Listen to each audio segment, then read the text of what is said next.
जब नाइकी के एक टैलेंट स्काउट ने टीवी पर एक खिलाड़ी को हवा में छलांग लगाते देखा तो उसे एहसास हुआ कि इसमें गजब की क्षमता है। उस स्काउट ने अपना पूरा करियर दांव पर लगाकर उसे साइन करने की ठान ली। किसी ने नहीं सोचा था कि ये रिस्क खेल और बिजनेस के इतिहास को पूरी तरह बदल देगा और डूबती हुई नाइकी की वैल्यू को 100 गुना बढ़ाकर नंबर 1 बना देगा, क्योंकि वह जिसे साइन करना चाहता था वो कोई और नहीं, बास्केटबॉल के भगवान माइकल जॉर्डन थे। उस स्काउट का नाम था सन्नी वैकारो। उसने अपना खुद का एक high school all star basketball tournament शुरू किया था, जिससे उसकी पहुंच अमेरिका के बेस्ट खिलाड़ियों और कोचों तक थी। इसीलिए नाइकी ने बास्केटबॉल शूज का मार्केट कैप्चर करने के लिए उसे काम पर रखा था। उस समय अमेरिका में कॉन्वर्स सबसे बड़ी कंपनी थी, उसके बाद एडिडास दूसरे नंबर पर थी और तीसरे नंबर पर नाइकी आती थी, जिसका शेयर बहुत कम था। ड्राफ्ट खत्म होने के बाद नाइकी के अंदर एंडोर्समेंट के लिए एक मीटिंग बुलाई गई। वाइस प्रेसिडेंट रॉब ने साफ कहा कि ओलाजुवॉन, सैम बॉवी और जॉर्डन, इन तीनों सुपरस्टार्स को हमें भूल जाना चाहिए। या तो ये बहुत ज्यादा पैसे मांग रहे हैं या इन्हें नाइकी पसंद ही नहीं है। वैसे भी बास्केटबॉल डिपार्टमेंट पहले ही नुकसान में है और हमें सिर्फ $2.5 लाख का बजट मिला है, जिसमें 3 खिलाड़ियों को साइन करना है। पूरी मीटिंग के दौरान सन्नी एकदम चुप बैठा रहा, क्योंकि इतने कम बजट में तो अकेले जॉर्डन को भी साइन नहीं किया जा सकता था। मीटिंग के बाद सन्नी रॉब के पीछे वॉशरूम तक गया और अपने दिल की बात कही। हमें 3 मामूली खिलाड़ियों को साइन करने के बजाय अपना पूरा दाव किसी एक सुपरस्टार पर लगाना चाहिए। इसके बाद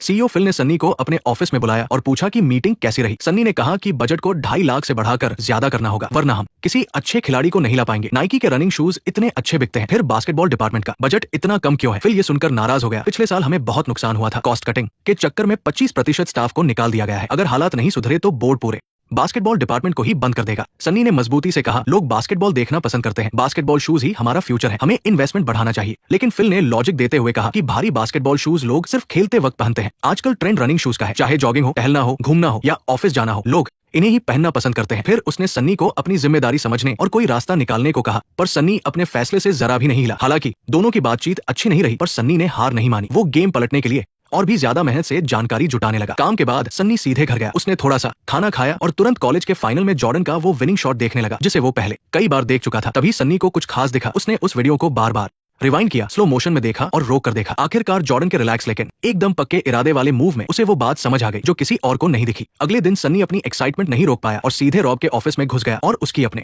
कोवर्कर के साथ चल रही बातचीत को रोक दिया। उसने तुरंत रॉब को जॉर्डन का वो विनिंग शॉट दिखाया। सन्नी ने समझाया कि उस समय टीम का असली हीरो जेम्स वर्दी था। जब टीम पीछे चल रही थी तो सबको लगा कि ये शॉट खास तौर पर वर्दी के लिए प्लान किया गया था और जॉर्डन सिर्फ एक बैकअप ऑप्शन है। लेकिन असल में वर्दी सिर्फ एक चारा था ताकि डिफेंस का ध्यान भटकाया जा सके और जॉर्डन के लिए शॉट मारने की जगह बन सके। देखो वो कितना रिलैक्स है, उसे बॉल चाहिए और वो बॉल मांग रहा है जब पूरी दुनिया की नजरें उस पर है। वो 19 साल का है और बस 3 सेकंड बाकी है। ये उसकी जिंदगी का सबसे बड़ा शॉट है। क्या आपको वो हार याद है? वो सबसे बड़ा मैच नहीं जीत सका, वो 3 बार गया पर कुछ कर नहीं पाया। ये उसका चौथा मौका था और शायद आखिरी भी। वो कोई नया फ्रेशमैन नहीं था, सिर्फ टीम का तीसरा प्लेयर था। और फिर उसने क्या किया? इसके बाद सन्नी ने पूरे विश्वास के साथ कहा, मैं 3 मामूली खिलाड़ियों को साइन नहीं करना चाहता, मुझे सिर्फ माइकल जॉर्डन चाहिए, क्योंकि उसमें आज तक का सबसे महान खिलाड़ी बनने का दम है। उसके इर्द गिर्द एक पूरी नई शू लाइन खड़ी कर सकते हैं। उसके टैलेंट और स्टाइल का इस्तेमाल करके उसकी हिम्मत को हर एक जूते में डाल सकते हैं, जिससे वो जूता उसकी पहचान बन जाए। रॉब सनी की बातों से इंप्रेस तो हुआ, पर उसने प्रैक्टिकल सोचते हुए कहा कि $2.5 लाख अकेले जॉर्डन पर लगाना बहुत बड़ा रिस्क है। अगर उसे चोट लग गई तो हम सब की नौकरी चली जाएगी। ऊपर से एडिडास भी जॉर्डन के पीछे है और 2.5 लाख उनके लिए कुछ नहीं है। और सबसे बड़ी दिक्कत यह है कि खुद जॉर्डन को एडिडास पसंद है। जब तक तुम जॉर्डन को कोई ऐसा ऑफर नहीं देते जिसे वो मना न कर सके, तब तक भूल जाओ। सन्नी कहाँ मानने वाला था। उसने तुरंत जॉर्डन के एजेंट फॉक को फोन किया ताकि जॉर्डन की सही कीमत पता कर सके। लेकिन जब फॉक को पता चला कि सन्नी एक छोटी कंपनी नाइकी से है, तो उसने घमंड में कहा कि जॉर्डन तो रोज एडिडास ही पहनता है, वो मैच में कॉन्वर्स बस मजबूरी में पहनता है क्योंकि वो टीम के स्पॉन्सर है। मैच के बाद वो फिर से एडिडास पहन लेता है और अगले हफ्ते वो कॉन्वर्स और एडिडास के साथ मीटिंग करके डील फाइनल करने वाला है। इसके तुरंत बाद सन्नी फिल के पास गया और अपना प्लान बताया कि हमें जॉर्डन को साइन करके उसके लिए एक खास शू लाइन बनानी चाहिए। फिल ने कहा, जॉर्डन सिर्फ एक नया लड़का है, उसने अभी कोर्ट पर कदम भी नहीं रखा है और तुम चाहते हो कि कंपनी सारा पैसा सिर्फ उसी एक लड़के पर लगा दे। इसे फ्यूचर का विजन नहीं कहते, इसे बेवकूफी कहते हैं। सन्नी जानता था कि उसे फिल को मनाना ही होगा। उसने ठान कर कहा, मैं जॉर्डन के लिए अपना करियर दाव पर लगाने को तैयार हूं। तुमने मुझे यहाँ नए टैलेंट को खोजने के लिए ही रखा है ना? ऐसा मौका बार बार नहीं आता। अगर तुम मेरी जगह होते तो समझ जाते कि जॉर्डन ही वो परफेक्ट प्लेयर है, उसका कोई मुकाबला नहीं है। हाँ, इसमें रिस्क जरूर है, पर जब तुम अपनी उस पुरानी प्लाईमाउथ गाड़ी की डिक्की से जूते बेचते थे, क्या वो रिस्क नहीं था? अब जब कंपनी बड़ी हो गई है तो डरने लगे हो। तुम्हारी उस रिस्क लेने की हिम्मत नहीं आज इस नाइकी को खड़ा किया है। और फिर फिल की परमिशन मिलने के बाद सन्नी ने फिर से फॉक को फोन लगाया और बताया कि नाइकी $2.5 लाख देने को तैयार है और वो जॉर्डन से आमने सामने मिलना चाहते हैं। पर उस घमंडी फॉक को नाइकी में कोई इंटरेस्ट नहीं था। वो बस बातों को घुमाता रहा और मीटिंग की बात टाल दी। सन्नी समझ गया कि वो बहाने बना रहा है। फोन रखने के बाद वो बहुत निराश था, पर अगले ही पल सन्नी की आंखों में एक चमक आई और वो सीधे लॉस एंजल्स के लिए निकल पड़ा ताकि अपने अच्छे दोस्त और ओलंपिक बास्केटबॉल टीम के असिस्टेंट कोच जॉर्ज से मिल सके। उसने अभी जॉर्डन के साथ ओलंपिक में गोल्ड मेडल जीता था। जॉर्ज ने बताया कि वो पहले भी जॉर्डन को समझा चुका है। सन्नी ने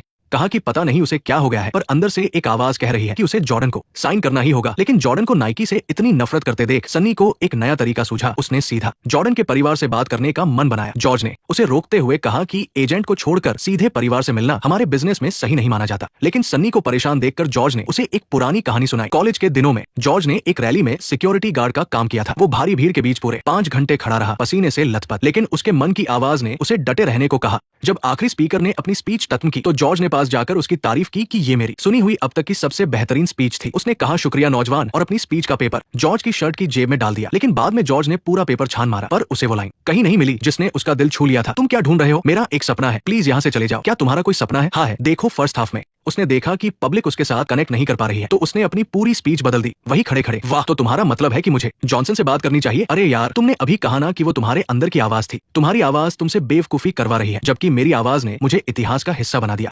इसके बावजूद कि ये प्रोफेशनलिज्म के खिलाफ था, सन्नी ने अपने दिल की सुनी और जॉर्डन के होम टाउन नॉर्थ कैरोलिना पहुंच गया। घर के बाहर उसे जॉर्डन के पिता मिले। सन्नी ने बताया कि वो नाइकी कंपनी से है। वो तुरंत समझ गए कि सन्नी यहाँ क्यों आया है। तभी जॉर्डन की माँ आवाज सुनकर बाहर आ गई। उन्हें सन्नी का इस तरह बिन बुलाए आना बिल्कुल पसंद नहीं आया, लेकिन सन्नी ने पूरे कॉन्फिडेंस के साथ कहा कि वो आसानी से हार मानने वालों में से नहीं है। क्या आपके बेटे को मेरे जैसे इंसान के पूरे सपोर्ट की जरूरत नहीं है? जॉर्डन की माँ को उसकी बात में दम लगा, और बेटे के करियर के लिए उन्हें ये सुनना ही था कि सन्नी के पास क्या खास बात है। उन्होंने कहा, तुम्हारी हरकत बेवकूफी भरी है, पर मुझे तुम्हारी हिम्मत अच्छी लगी। इसके बाद जॉर्डन की माँ ने साफ कहा, तुम्हें पता होना चाहिए कि जॉर्डन एडिडास के साथ डील करना चाहता है। उसके बाद कॉन्वर्स, नाइकी तो लिस्ट में है ही नहीं। लेकिन सन्नी ने मजबूती से कहा कि ये फैसला एक बहुत बड़ी गलती होगी। उसने जॉर्डन की माँ से शर्त लगाई कि वो पहले ही बता सकता है कि कॉन्वर्स और एडिडास की मीटिंग में क्या होने वाला है। अगर वो गलत हुआ तो वो नाइकी को छोड़ देगा, पर अगर वो सही हुआ तो प्लीज नाइकी को एक ऑफिशियल मीटिंग का मौका दे। फिर सन्नी ने बड़े ही मजेदार तरीके से बताया कि कॉन्वर्स की मीटिंग में जॉन ओ'नील अपने बालों में जेल लगा कर आएंगे। उनके कुछ लोग जॉर्डन की बुल्स टीम को इंप्रेस करने के लिए लाल टाई पहनेंगे, और जॉन पक्का एक महंगी रोलेक्स घड़ी पहन कर आएंगे और कहेंगे, मैंने बहुत से खिलाड़ी देखे हैं, लेकिन जॉर्डन का अंदाज सबसे अलग है। ऐसा सिर्फ कुछ ही खिलाड़ियों में देखने को मिलता है। ये सब खत्म होने के बाद मुझे अच्छा लगेगा अगर आप उनसे पूछें कि वो खिलाड़ी जॉर्डन के बारे में क्या सोचते हैं। सन्नी की बातों में इंटरेस्ट लेते हुए जॉर्डन की माँ ने पूछा, और जॉर्डन के फेवरेट एडिडास की मीटिंग में क्या होगा? हेलो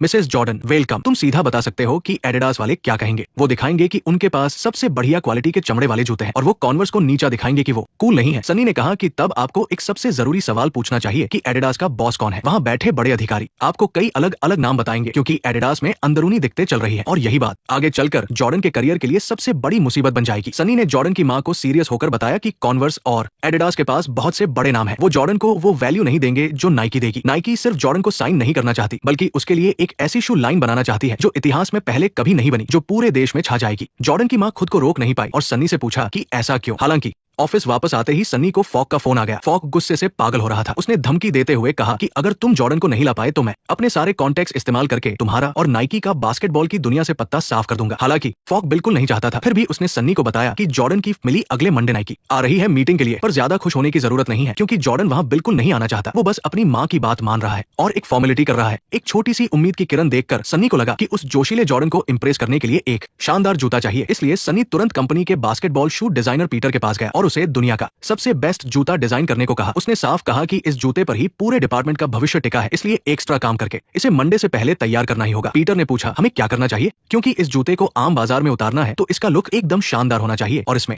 खिलाड़ी की अपनी अलग पहचान दिखनी चाहिए। दूसरी तरफ जॉर्डन का परिवार और उनका एजेंट सबसे पहले बात करने के लिए कन्वर्स के हेडक्वार्टर पहुंचे। बास्केटबॉल जूतों के सबसे बड़े ब्रांड कन्वर्स हालांकि जॉर्डन को साइन करना चाहता था, लेकिन उनके पास पहले से ही कई सुपरस्टार थे, इसलिए अधिकारियों का रवैया थोड़ा ढीला था। उन्होंने इस नए खिलाड़ी जॉर्डन पर ज्यादा ध्यान नहीं दिया। इसके बाद जॉर्डन और उनकी टीम शनिवार को एडिडास के हेडक्वार्टर पहुंची। एडिडास के लेदर के जूते आरामदायक और मजबूत तो थे, लेकिन उनकी डिजाइन काफी पुरानी थी और उसमें कुछ भी नया नहीं था। वो जॉर्डन के स्टाइल से बिल्कुल मैच नहीं करते थे। और जब जॉर्डन की मां ने पूछा कि कंपनी को अब कौन चला रहा है, तो एडिडास के अधिकारी एक सीधा जवाब नहीं दे पाए। कंपनी के मैनेजमेंट में वाकई दिक्कतें थी, जो जॉर्डन की मां को साफ दिख रहा था। इसी बीच नाइकी के डिजाइनर पीटर ने जूते का पहला ड्राफ्ट तैयार कर लिया था, लेकिन सन्नी को लगा कि इसका रंग बहुत फीका है और ज्यादा आकर्षक नहीं है। उसने बुल्स टीम के लाल रंग को जोड़ने की सलाह दी, लेकिन पीटर ने मजबूरी में बताया कि नियमों के अनुसार जूता ऊपर से सफेद होना चाहिए। अगर नियम तोड़ा तो खिलाड़ी को हर मैच में जुर्माना भरना पड़ेगा। तभी पास खड़े मार्केटिंग वाइस प्रेसिडेंट रॉब ने कहा कि सब लोग इस शानदार और बेबाक आइडिया से सहमत थे, क्योंकि ये पुरानी रुकावटों को तोड़कर एक कमाल का बास्केटबॉल जूता बनाएगा जो जॉर्डन को भी बहुत पसंद आएगा। फिर उन तीनों ने जॉर्डन के जूतों की इस खास सीरीज का नाम भी तय कर लिया। बास्केटबॉल डिपार्टमेंट से बाहर आने के बाद रॉब ने सन्नी को बताया कि तलाक के बाद वो हफ्ते में सिर्फ एक बार अपनी बेटी से मिल पाता है। हर बार वो उसके लिए नाइके के जूते लाता है। उसकी बेटी को नाइके बहुत कूल लगता है और उसे लगता है कि नाइके में काम करने वाले उसके पिता भी कूल है। इसी वजह से उन दोनों के बीच की दूरी थोड़ी कम हुई है, लेकिन सन्नी ने अपनी जिद के कारण पूरी टीम को बहुत बड़े खतरे में डाल दिया था। अगर वो फेल हुए तो हर कोई सब कुछ खो देगा। उसे लगा कि सन्नी को इस बात का अंदाजा नहीं है कि फेल होने की कितनी भारी कीमत चुकानी पड़ेगी। कई रातों तक जागकर काम करने के बाद सन्नी ने जॉर्डन की पूरी हिस्ट्री और उनके स्वभाव को अच्छे से रट लिया था। हर डिपार्टमेंट की तैयारी भी पूरी हो चुकी थी। तभी नेगोशिएशन टीम ने मीटिंग से पहले एक छोटी सी चर्चा की। उन्होंने मीटिंग का पूरा प्लान तैयार किया और कुछ खास बातें सोची ताकि वो जॉर्डन को साइन कर सके। अगले दिन वो खास पल आखिरकार आ ही गया। सुबह सुबह कंपनी के दरवाजे पर इंतजार कर रहे सन्नी ने जॉर्डन और उनकी टीम का गर्मजोशी से स्वागत किया। फिर सब लोग मीटिंग रूम में गए। जब माहौल थोड़ा गंभीर लग रहा था तभी बास्केटबॉल डिपार्टमेंट के एक्सपर्ट हॉवर्ड प्लान के मुताबिक आ गया और सबको ग्रीट किया। उनकी कुछ मजेदार बातों ने वहां के टेंशन वाले माहौल को एकदम से हल्का कर दिया। सही मौका देखकर सन्नी ने सबको बैठने को कहा और तुरंत काम की बात शुरू कर दी। जॉर्डन को पसंद आने वाला डिजाइन, पीछे की तरफ बढ़िया कुशनिंग और उसके साथ एक एकदम अलग और चमकीला रंग देखकर वहां मौजूद सब लोग हैरान रह गए। यहाँ तक कि बेहतरीन जूते देखने के आदी जॉर्डन भी खुद को रोक नहीं पाए और जूते को हाथ में लेकर बार बार देखने लगे। पास बैठे जॉर्डन के पिता ने उत्सुकता से पूछा, ये जूता नियमों के हिसाब से तो नहीं है ना? सन्नी ने सीधे कहा, भाड़ में गए नियम। हम जॉर्डन के लिए हर मैच का जुर्माना भरने को तैयार है, क्योंकि सिर्फ नियमों को तोड़ने वाले जूते ही जॉर्डन के इस शानदार अंदाज पर सूट करेंगे। तभी प्लान के मुताबिक फिल कमरे में आए और कहा कि वो अपने बहुत बिजी शेड्यूल में से खास तौर पर इस मीटिंग के लिए आए हैं, ये दिखाने के लिए कि नाइके जॉर्डन को कितनी अहमियत देता है। फिर रॉब ने बात आगे बढ़ाई और नाइके का जॉर्डन के लिए बनाया गया फ्यूचर प्लान सबको बताया। कंपनी सिर्फ उन्हें एक आम खिलाड़ी नहीं बनाना चाहती थी, बल्कि उनका एक अलग ब्रांड बनाना चाहती थी। वो जॉर्डन को एक पूरी पीढ़ी का आइडल बनाना चाहते थे। फिर प्लान के मुताबिक उन्होंने जॉर्डन के पुराने मैचों की कुछ बेहतरीन क्लिप्स चलाई, लेकिन ऐसा लग रहा था कि जॉर्डन को अपने पुराने शानदार प्रदर्शन में कोई दिलचस्पी नहीं थी। वो बस ये जानना चाहते थे कि वो फ्यूचर में और कितनी ऊंचाइयों तक पहुंच सकते हैं। जॉर्डन पर लगातार नजर रखे सन्नी ने तुरंत उनके चेहरे की निराशा को भांप लिया। सन्नी तुरंत समझ गया कि अगर पुराने प्लान पर ही चले तो पूरी बाजी हाथ से निकल जाएगी।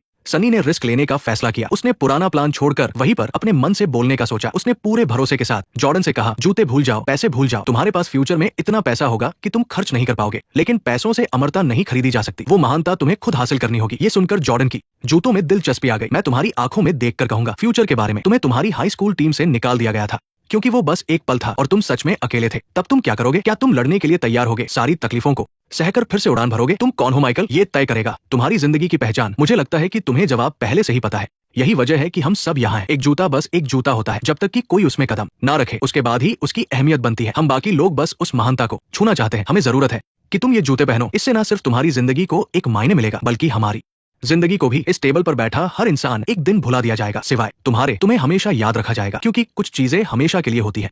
तुम माइकल जॉर्डन हो। तुम्हारी कहानी हमें उड़ने का हौसला देगी। सन्नी की इस दमदार स्पीच के बाद फिल ने कॉन्ट्रैक्ट जॉर्डन की तरफ बढ़ाया और कहा कि ये नाइके बास्केटबॉल के इतिहास का सबसे बड़ा ऑफर है। मीटिंग खत्म होने पर फॉक ने कहा कि वो सभी कंपनियों के ऑफर्स को कंपेयर करके फाइनल फैसला लेंगे। इसके बाद सन्नी के लिए एक लंबा इंतजार शुरू हो गया। वो फोन के पास ही बैठा रहता था, लेकिन कई दिनों तक कोई खबर नहीं आई। तभी हॉवर्ड एक बुरी खबर लेकर आया। एडिडास ने नाइके के बराबर ही ऑफर दिया है और साथ में जॉर्डन की पसंदीदा मर्सिडीज कार भी दे रहे हैं। अब नाइके के जीतने के चांस बहुत कम थे। हॉवर्ड ने सन्नी को याद दिलाया कि अभी भी वक्त है, हमें कुछ और कोशिश करनी चाहिए। सन्नी ऑफिस से बाहर निकला। उसे लग रहा था कि उसकी जिद की वजह से पूरा बास्केटबॉल डिपार्टमेंट बंद हो जाएगा। जब सन्नी पूरी तरह से निराश था और उसे लगा कि सब खत्म हो गया है, तभी उसे अचानक जॉर्डन की मां डेलोरिस का फोन आया। उन्होंने कहा कि वो नाइके का ऑफर मानने को तैयार है और जूतों का नाम जॉर्डन रखने पर भी सहमत है। वो तुरंत कॉन्ट्रैक्ट साइन कर सकते हैं, बस एक छोटी सी शर्त है। इस अचानक आए बदलाव से सन्नी को यकीन नहीं हुआ और उसने तुरंत हाँ कर दी। लेकिन जब वो अपनी जीत की खुशी मना रहा था, तभी जॉर्डन की मां ने बहुत ही शांति और मजबूती से वो शर्त रखी जिसने स्पोर्ट्स बिजनेस का इतिहास बदल दिया। सन्नी ये सुनकर बिल्कुल हैरान रह गया। उसने जल्दी से समझाया कि नाइके का ऑफर पहले ही रिकॉर्ड तोड़ चुका है। इससे पहले किसी भी खिलाड़ी को जूतों की बिक्री में हिस्सा नहीं मिला है। हमेशा एक ही बार पेमेंट दी जाती है। लेकिन जॉर्डन की मां अपनी बात पर अड़ी रही। उन्होंने कहा कि जूते जॉर्डन के नाम पर हैं, इसलिए इन जूतों को खास बनाने के लिए उन्हें पूरी मेहनत करनी होगी। जॉर्डन बेस्ट रूकी बनेगा, सबसे ज्यादा रन बनाएगा, चैंपियनशिप जीतेगा और फाइनल्स का सबसे वैल्यूएबल प्लेयर बनेगा। तभी तो यंगस्टर्स अपनी 2 हफ्ते की सैलरी खर्च करके उसके जूते खरीदेंगे, क्योंकि जॉर्डन उन्हें उनके सपनों का एहसास दिलाएगा। लेकिन सन्नी ने मजबूरी में कहा कि वो कॉन्ट्रैक्ट पहले ही बहुत बड़ा है। खिलाड़ी को चोट लगने का रिस्क भी ध्यान में रखना होता है। बड़ी कंपनियां कभी भी खिलाड़ियों के साथ जूतों का प्रॉफिट शेयर नहीं करती। ये सिर्फ कंपनी के फाइनेंस का मामला नहीं है, बल्कि ये पूरी इंडस्ट्री के नियमों को ही बदल देगा। लेकिन जॉर्डन की मां बिल्कुल नहीं ली। उन्होंने शांत स्वर में जवाब दिया, नियम वैसे भी फेयर नहीं होते, लेकिन कुछ समय बाद एक ऐसा कमाल का इंसान आता है जो उन अमीर लोगों को अपना कुछ हिस्सा देने पर मजबूर कर देता है। इसलिए नहीं कि वो अच्छे हैं, बल्कि इसलिए कि वो इंसान इसके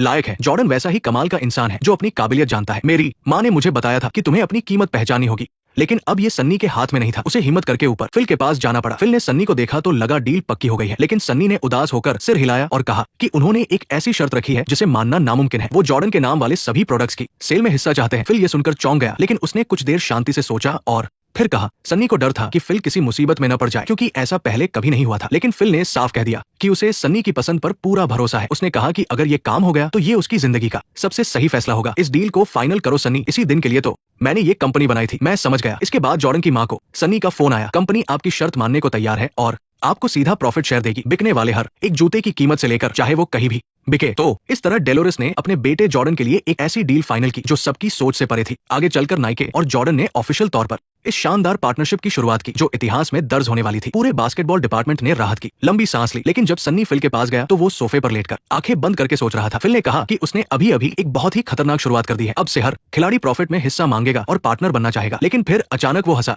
छोड़ो, कोई बात नहीं। अगर बिजनेस डूब ही गया तो कम से कम हमने इस प्रोसेस को एंजॉय तो किया। उसे खुद भी नाइके को शुरू करने वाले दिनों का जोश फिर से महसूस हो रहा था। सन्नी ने खड़े होकर दिल से फिल को शुक्रिया कहा, क्योंकि नाइके के अलावा दुनिया में ऐसी कोई कंपनी नहीं थी जो उसके जैसे इंसान को झेल सके। फिल ने भी ईमानदारी से जवाब दिया, तुम्हारे पास विजन है और हिम्मत भी, यही तो नाइके के लिए तुम्हारी सबसे बड़ी वैल्यू है। लेकिन किसी ने नहीं सोचा था कि एयर जॉर्डन बास्केटबॉल जूते अपने पहले ही साल में करोड़ों डॉलर के बिकेंगे। इस शानदार डील की वजह से जॉर्डन हर साल नाइके से करोड़ों डॉलर की पैसिव इनकम कमाते हैं। नाइके ने भी इसके जरिए पूरी तरह वापसी की। वो बास्केटबॉल में एक छोटे ब्रांड से लेकर सबसे बड़ी कंपनी बन गया। दुख की बात यह है कि डिजाइनर पीटर मूर इस फिल्म की शूटिंग से एक महीने पहले ही गुजर गए, लेकिन उन्होंने जॉर्डन के हवा में उड़ने वाले जिस लोगों को डिजाइन किया था वो आज एक हमेशा के लिए याद रखा जाने वाला क्लासिक बन चुका है। ये लोगो आज भी एयर जॉर्डन के हर प्रोडक्ट पर छपा होता है। जॉर्डन की मां डेलोरेस शिकागो में कई संस्थाएं चलाती है जो कमजोर बच्चों की मदद करती है। एयर जॉर्डन की इस डील ने आगे चलकर कई खिलाड़ियों और उनके परिवारों के लिए करोड़ों डॉलर की एक्स्ट्रा इनकम का रास्ता खोल दिया।